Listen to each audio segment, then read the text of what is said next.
ជំរាបសួរបងប្អូនទាំងអស់គ្នាអរគុណព្រះយេស៊ូវជាថ្មីម្ដងទៀតចាថ្ងៃនេះយើងនឹងសិក្សានៅក្នុងថ្នាក់ទី3មេរៀនទី1សត្វក្រសាហើយថ្ងៃនេះអ្នកគ្រូលើកយកពន្យល់ពាក្យយើងមាន3ត្រនំសម្បុកហើយនឹងលំនៅចាបងប្អូនប្រកាសស្គាល់ពាក្យទាំង3នេះហើយប៉ុន្តែថ្ងៃនេះអ្នកគ្រូនឹងពន្យល់បងប្អូននឹងកាន់តែច្បាស់បន្ថែមទៀតអញ្ចឹងត្រនំថ្នាក់ទីជានាមទីកន្លែងដែលសត្វស្លាបតែងតែទុំចាម្ដងទៀតត្រនំថ្នាក់ទីជានាមទីកន្លែងដែលសត្វស្លាបតែងតែទុំអញ្ចឹងត្រនំនេះគឺយើងផ្ដោតជាមួយនឹងប្រភេទសត្វស្លាបសត្វដែលហោះលើអាកាសទី2សម្បុកថ្នាក់ទីជានាម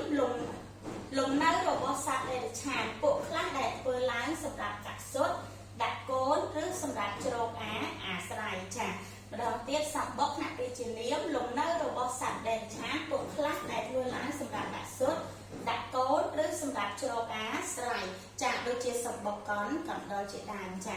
ទី3លំនៅថ្នាក់ទីជានាមទីកន្លែងដែលនៅឬសម្រាប់នៅចាលំនៅថ្នាក់ទីជានាមទីកន្លែងដែលនៅឬសម្រាប់នៅចាអញ្ចឹងលំនៅនេះគឺយើងដូចជាលំនៅឋានដូចជាផ្ទះរបស់ផងពួកយើងដែរផងដែរចាលំនៅរបស់ផងពួកយើងដែលយើងប្រើជាមួយនឹងម៉ូនោះចាអរគុណច្រើនបងប្អូនអ្នកគ្រូមានមេរៀនខ្លីប៉ុណ្ណឹងសូមប្រាប់ប្រទានពរជម្រាបលា